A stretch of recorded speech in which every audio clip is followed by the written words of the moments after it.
Selamat pagi untuk anak-anakku semua, salam sehat dan tetap sejahtera.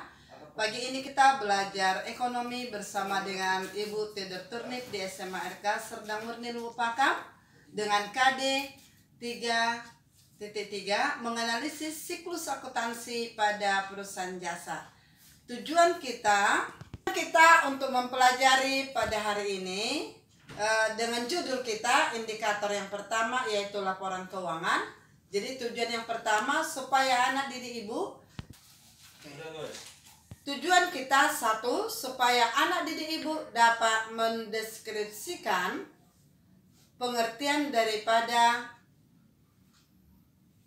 jenis-jenis laporan keuangan. Dua, supaya anak didik ibu dapat menyusun laporan keuangan. Maka untuk itu laporan keuangan secara umum ada 4.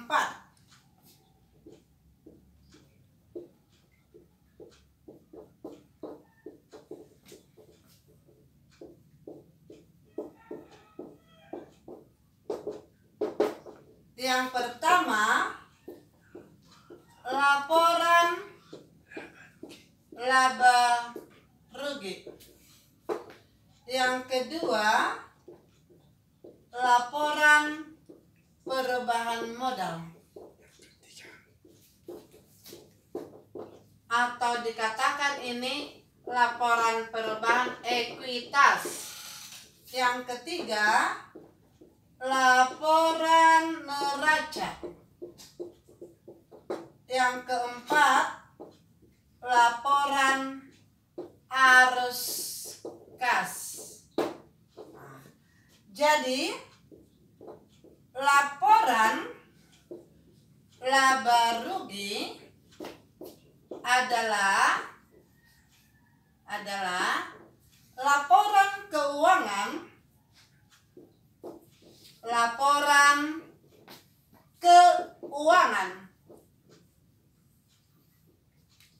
yang menggambarkan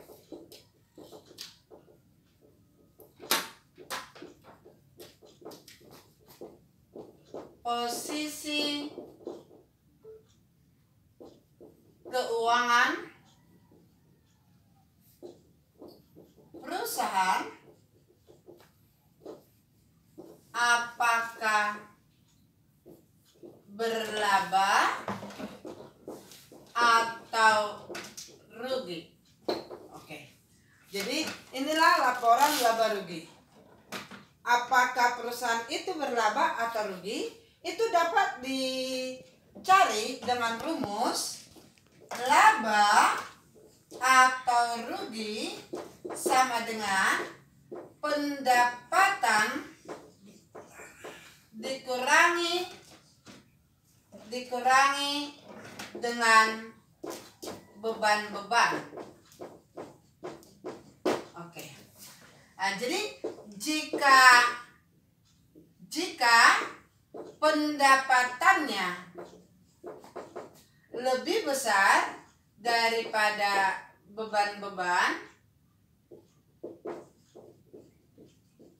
maka perusahaan itu berlaba. Sebaliknya, jika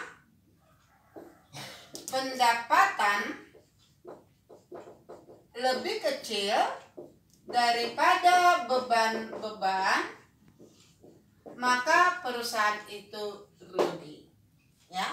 Nah, jadi untuk inilah perusahaan selalu berupaya supaya pendapatannya lebih besar daripada beban. Maka perusahaan itu akan berlaba. Jadi dalam pembuatan laporan laba rugi ada 2 bentuk.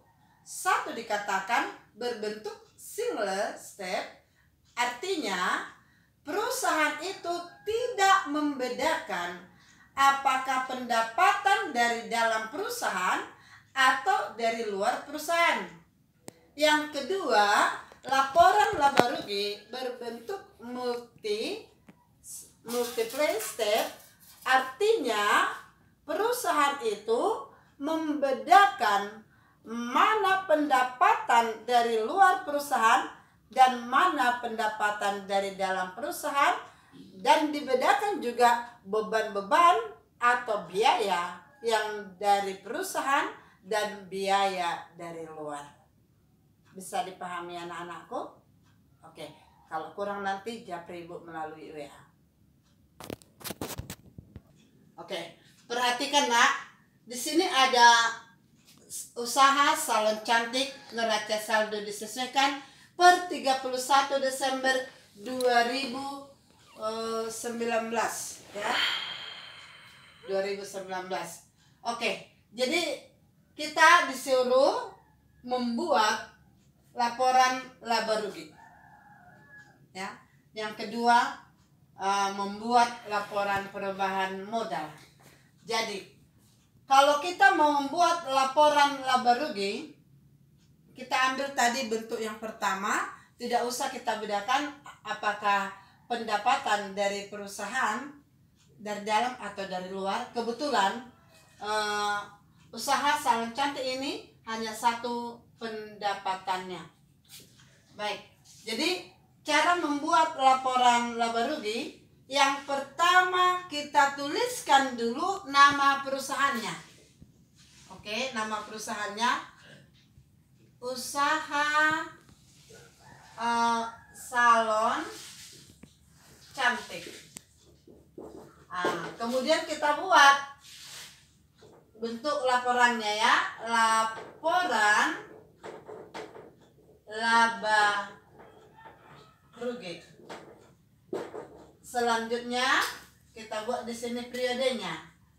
Periode 31 Desember